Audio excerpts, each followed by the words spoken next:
اعوذ باللہ من الشیطان الرجیم بسم اللہ الرحمن الرحیم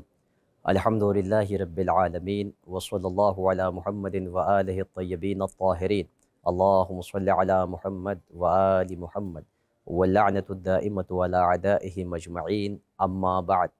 فقد قال اللہ الحکیم فی کتابہ المجید بسم اللہ الرحمن الرحیم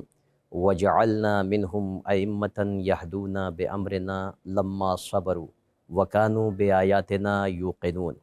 ناظرین کرام، السلام علیکم ورحمۃ اللہ وبرکاتہ۔ قرآن مجید کا سورہ سجدہ کی جس کی آیت نمبر 24 ہے کہ جسے میں نے ان حلقات کا موضوع سخن قرار دیا ہے۔ ہمارا موضوع اس حلقے کا یہ ہے کہ ولادت امام رضا بزبان مادر امام رضا علیہ السلام۔ قرآن مجید کا ارشاد ہے کہ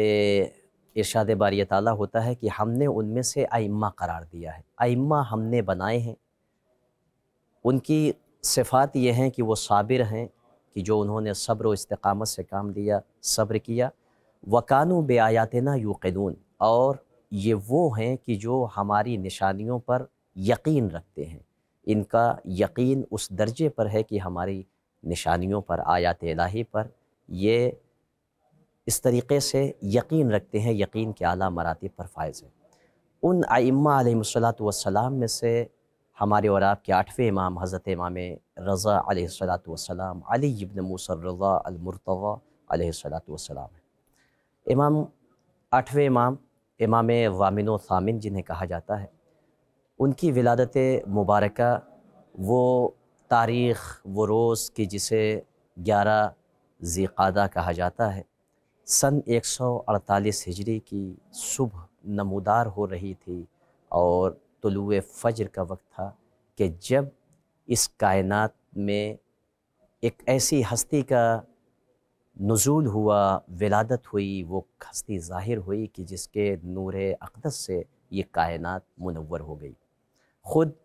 امام رضا علیہ السلام کی والدہ جو جناب نجمہ ہیں، نجمہ خاتون، وہ ارشاد فرماتی ہیں کہ راوی کہتا ہے کہ میں نے اپنی والدہ کو یہ فرماتے ہوئے سنا کہ وہ کہتی ہیں کہ میں نے جناب نجمہ مادر امام رضا علیہ السلام کو یہ کہتے ہوئے سنا کہ وہ فرماتی ہیں کہ لما حملت بابنی علی، کہ جب میرے شکم اقدس میں میرا بیٹا علی آیا، اور اس وقت کیفیت یہ تھی کہ لم اشعر بثقل الحمل، کہ مجھے حمل کی گرانی کا احساس نہیں ہوا، کہ میرے شکم میں بچہ ہے، جو گرانی حمل ہوتی ہے اس کا احساس مجھے نہیں ہوا۔ وہ فرماتی ہیں کہ وَكُنْتُ أَسْمَعُ فِي مَنَامِ تَسْبِيحًا وَتَقْدِيسًا وَتَمْجِيدًا، اور میں خواب کے عالم میں اپنے بطن اقدس سے تسبیح و تقدیس و تمجید پروردگار کی آواز سنتی تھی۔ فَلَمَّا انْتَبَهْتُ مِن نَوْمِ فلم اسمع، جب میں بیدار ہوتی تھی تو آواز نہیں سنتی تھی۔ یعنی وہ بتانا چاہتے ہیں کہ میرے شکم اقدس میں میرا بیٹا تسبیح و تقدیس پروردگار میں مشغول رہتا تھا۔ خود وہ فرماتی ہیں کہ جب وقت ولادت قریب آیا، وَلَمَّا وَضَعْتُهُ، کہ جب میں نے وضع حمل کیا، جب اس بچے کی ولادت ہوئی۔ ناظرین کیفیت ملاحظہ کریں کہ جو اللہ جسے اختیار دیتا ہے، جسے اللہ امام بناتا ہے، اسے کتنی قدرت اور طاقت عطا کرتا ہے، کہ خود امام کی والدہ فرماتی ہیں کہ فلما وضعتہ، کہ جیسے ہی وضع حمل ہوا اور میرا بیٹا اس دنیا میں آیا، تو حالت یہ تھی کہ وہ اس عالم میں، دنیا میں میرا بیٹا آیا کہ واضعن یدہو علی الارض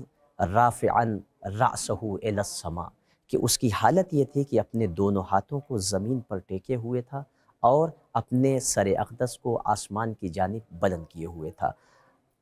وَهُوَ كَأَنَّهُ يَتَكَلَّمُ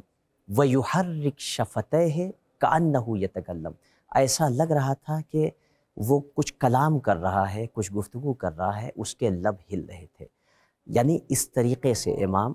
کہ جو نو مولود اور ابھی جو بچہ دنیا میں آیا ہے کہ ابھی پہلا دن ہے، لیکن طاقت، قوت، قدرت یہ ہے کہ اپنے ہاتھوں کو زمین پر ٹیکے ہوئے ہیں، اپنے سر کو آسمان کی جانب بلند کر کے کلمہ شہادتین کو جاری کر رہے ہیں، آیات الہی کی تلاوت کر رہے ہیں، اور خود امام کی والدہ کہتی ہیں کہ ان کے لب ہل رہے تھے، گویا وہ گفتگو کر رہے ہیں۔ یعنی امام کے اس واقعے نے، اس کرامت و اعجاز نے ہمیں قرآن مجید کے ایک منظر کی یاد دلا دی۔ کون سا منظر؟ کہ جب روح اللہ جناب عیسیٰ علی نبینا علیہ السلام کی ولادت ہوئی ہے تو کیا کہا؟ مہد میں کلام کیا، کیا کہ انی عبداللہ آتانی الکتاب وجعلنی نبیہ، کہ اللہ نے مجھے کتاب، میں عبداللہ اللہ کا بندہ ہوں، مجھے اللہ نے کتاب عطا کی ہے اور مجھے نبی قرار دیا ہے، نبی بنایا ہے۔ یعنی اللہ اگر کسی کو عہدہ عطا کرتا ہے، منصب ہدایت عطا کرتا ہے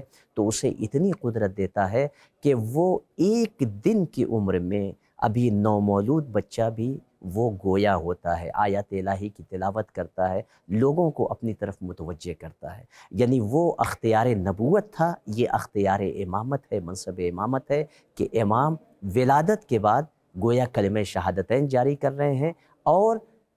سجدے کے عالم میں، یعنی اپنے وجود کو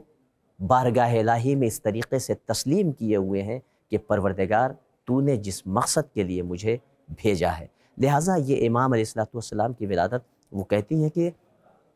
جب امام موسی کاظم علیہ السلام آئے تو میں نے ایک سفید پارچے میں رکھ کر بچے کو ان کے آغوش میں دیا اور انہوں نے فَأَذَّنَ فِي أُذُنِهِ الْيُمْنَى